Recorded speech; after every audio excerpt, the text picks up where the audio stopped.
In 1945, Japan lay in ruins. Cities reduced to ash, infrastructure gone, an economy that had collapsed entirely. The task of rebuilding was so enormous that any rational person looking at it from the outside would have wondered where to even begin. Yet within 3 decades, Japan had become one of the most productive, innovative economies on Earth. What had happened was not a miracle, it was a method. A philosophy so simple that most people dismiss it when they first hear it, and so powerful that it quietly transformed an entire civilization. The same philosophy, applied at a personal level, has helped people escape cycles of behavior they had struggled with for years, not through willpower or dramatic transformation, but through something far more reliable. This video explores how that method works, why it succeeds where most approaches fail, and how anyone can apply it to the habits they most want to change. There is a particular kind of suffering that comes from knowing exactly what you need to stop doing and being completely unable to stop. The person who wakes up each morning determined not to reach for their phone and reaches for it before their eyes have fully opened. The person who commits genuinely, sincerely commits to cutting back on drinking, or social media, or late nights, or overeating, and finds themselves back in the same pattern by Thursday. The problem, in almost every case, is not lack of desire. It is not weakness of character. It is a fundamental misunderstanding of how habits actually work in the human brain, and a reliance on a strategy willpower that the brain was never designed to sustain. Research in behavioral psychology has consistently found that the brain forms habits by linking a cue, a routine, and a reward into a loop that, over time, becomes increasingly automatic. The stronger and older the loop, the less conscious involvement it requires. This is why long-standing habits feel effortless while new ones feel exhausting. The brain is not being difficult. It is doing exactly what it was designed to do: conserve energy by automating repeated behavior. Breaking a habit, then, is not a matter of deciding differently. It is a matter of rewiring the automated system. And that rewiring cannot happen through force. It happens through patience, structure, and something the Japanese call Kaizen. Kaizen translates roughly as continuous improvement. It emerged as a manufacturing philosophy in post-war Japan, particularly within companies like Toyota, where it was applied to production processes. The idea was straightforward. Rather than waiting for a dramatic overhaul, make small improvements every single day. Identify one small inefficiency. Fix it. Tomorrow, find another. The compound effect of these tiny corrections, accumulated over months and years, produces results that no single dramatic intervention could achieve. What made this philosophy remarkable was not the individual improvements. It was the system of thinking that made continuous improvement the default mode of operation. When Kaizen is applied to personal behavior rather than factory floors, something interesting happens. The scale of the change becomes so small that the brain's threat detection system does not activate. Human beings are wired to resist dramatic change. When a person announces to themselves that they are going to completely quit alcohol, or delete all social media, or wake up at 5 every morning, the brain registers this as a significant disruption to established patterns. Stress hormones rise. Resistance builds. Within days or weeks, the effort becomes unsustainable, and the person returns to baseline, often feeling worse than when they started, layering shame onto the original behavior. Kaizen sidesteps this entirely. Instead of eliminating a bad habit, the first step is simply to reduce it by a fraction so small it seems almost meaningless. Someone who spends 4 hours a day on their phone does not commit to spending 1 hour. They commit to spending 3 hours and 50 minutes. That 10-minute reduction feels trivial.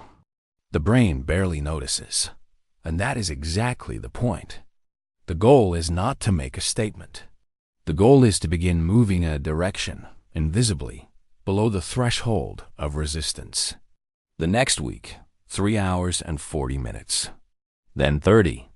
The reduction compounds quietly, and weeks later, the person looks up and realizes they have made genuine progress without the exhausting cycle of commitment and failure. This is not a trick. It is a recognition of how biological systems actually change. A muscle does not grow from one enormous effort followed by weeks of rest. It grows from consistent small applications of stress, followed by recovery, repeated over time. Behavioral patterns work by similar logic. The consistency of a small improvement, maintained reliably, reshapes the neural pathway more effectively than the drama of a grand declaration. But Kaizen alone addresses only the mechanism of change. It does not address the deeper question of why certain habits become so entrenched in the first place. For that, the Japanese offer another concept, one that operates at a different level entirely. Ikigai is often translated as reason for being or reason to get up in the morning. It sits at the intersection of four questions. What do you love? What are you good at? What does the world need? And what can you be paid for?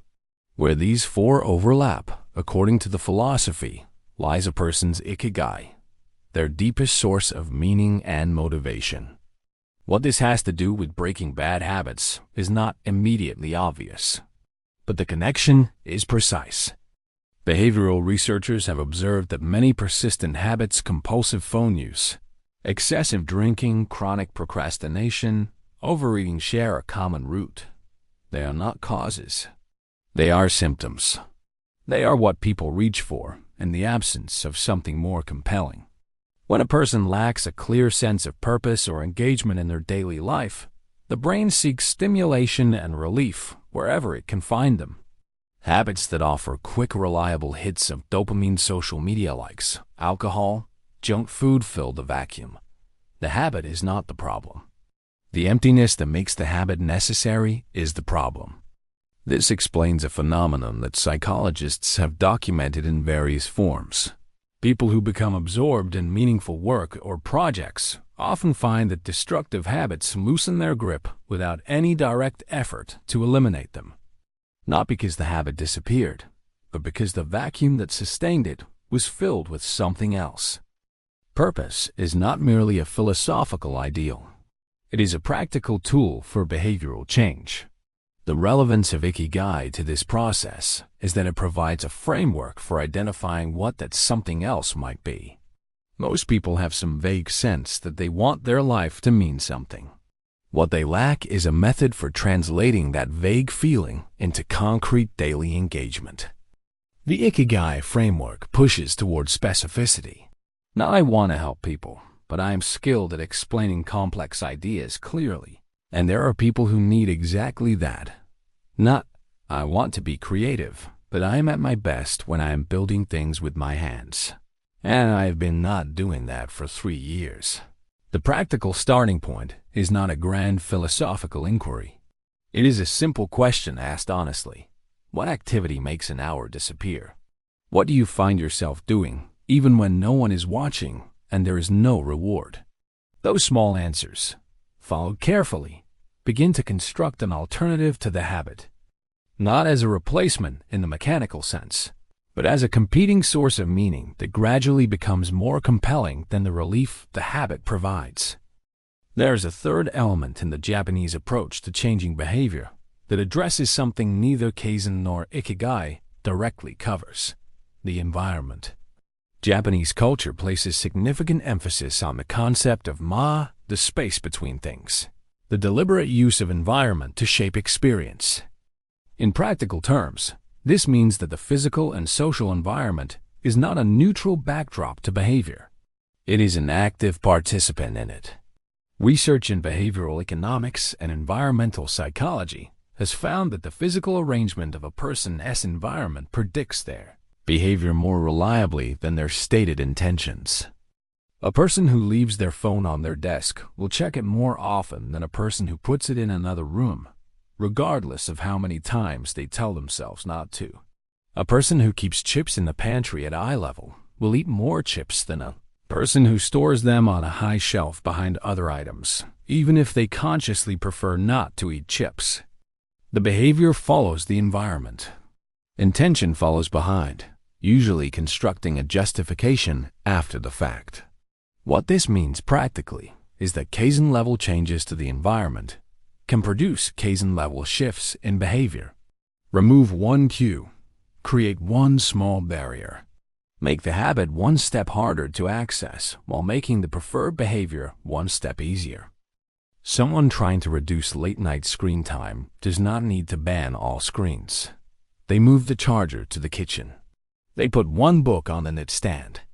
The habit becomes slightly less convenient. The alternative becomes slightly more available. Over weeks, the pattern shifts, not through effort but through architecture.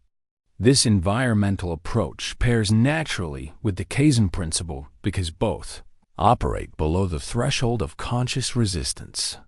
Neither requires dramatic daily willpower. Both ask only for one small structural change, made deliberately, and then left to work quietly in the background. Historians note that Japan's relationship with discipline and refinement runs through centuries of cultural practice. The tea ceremony, ikebana, flower arranging, and martial arts traditions all share a common thread. They treat the smallest actions as worthy of full attention, full care, and continuous refinement. This is not perfectionism in the Western sense, which tends toward anxiety and all-or-nothing thinking.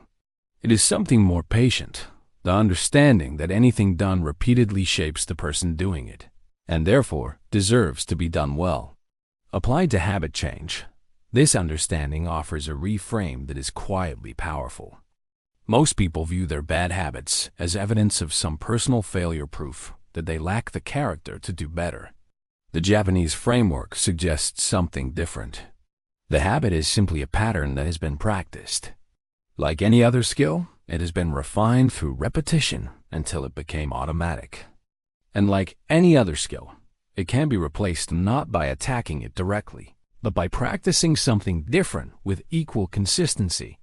The brain does not know the difference between a destructive routine and a constructive one. It knows only repetition and reward. Change the repetition gradually. Change the reward structure incrementally.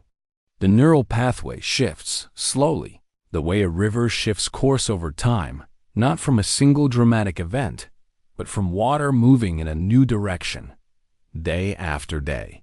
The ruins of post-war Japan were not rebuilt in a week or a year. They were rebuilt through the accumulated discipline of small, consistent improvements, made by people who understood that the work of today, however modest, was the foundation of something larger.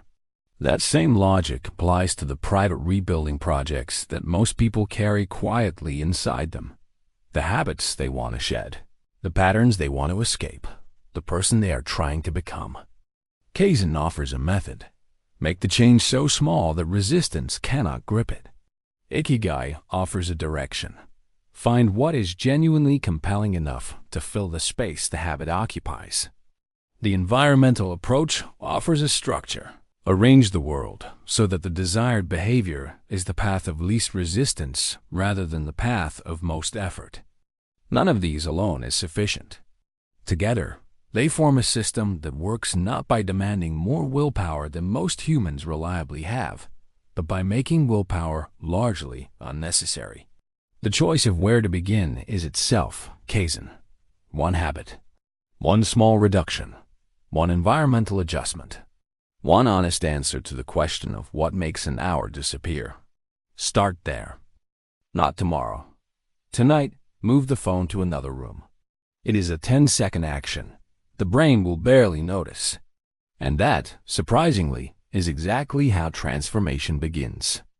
If this kind of thoughtful, evidence-based content is useful to you, consider subscribing to Ascent for more. Thank you for watching.